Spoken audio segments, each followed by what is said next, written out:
News કેપિટલના અહેવાલની ધારદાર અસર જોવા મળી। પાવાગઢમાં ગેરકાયદે પાર્કિંગની વસૂલી કરનારાઓને નોટિસ ફટકારવામાં આવી છે। સરકારી જમીનમાં પાર્કિંગના રૂપિયાની ઉઘરાણી કરનારાઓને નોટિસ ફટકારવામાં આવી છે। 40 જેટલા દબાણકારોને માર્ગ અને મકાન વિભાગની નોટિસ ફટકારવામાં આવી છે।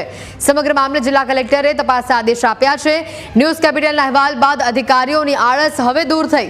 તંત્ર ઈચ્છે તો યાત્રાળુઓ ગેરકાયદે વસૂલીથી બચી શકે તેમ હતા, પણ આટલા મહિનાઓથી આ પ્રકારની જે ઉઘરાણી થતી હતી તેના સામે ન્યૂઝ કેપિટલે અવાજ ઉઠાવ્યો અને હવે આ અહેવાલની ધારદાર અસર પાવાગઢમાં જોવા મળી। વધુ માહિતી મેળવીશું। ફોન લાઈન પર સંવાદદાતા દશરથ જોડાયા છે। દશરથ, જે અહેવાલ આપણે રજૂ કર્યો હતો, જે રિયાલિટી ચેકના દ્રશ્યો સામે આવ્યા હતા, જે કાચી પાવતી આપવામાં આવતી હતી અને 100-200 રૂપિયા ઉઘરાવવામાં આવતા હતા, તેને લઈને હવે અધિકારીઓ દ્વારા, સરકાર દ્વારા, તંત્ર દ્વારા આખરે નોટિસ ફટકારવામાં આવી છે। વધુ અપડેટ શું?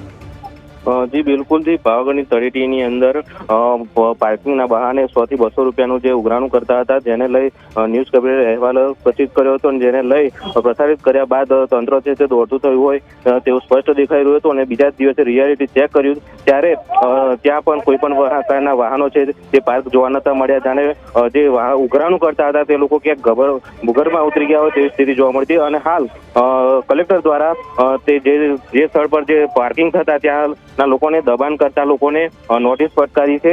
હાઈવેથી 40 જેટલા દબાણો દૂર કરવાની નોટિસ ફટકારી છે। માર્ગ અને મકાન વિભાગ દ્વારા પણ આ નોટિસ આપવામાં આવી છે, જેથી હવે આ જે ત્યાં સ્થળ પર હવે કોઈ પણ પ્રકારનું પાર્કિંગ જોવા નહીં મળે। જી બિલકુલ, આભાર વિગતો બદલ।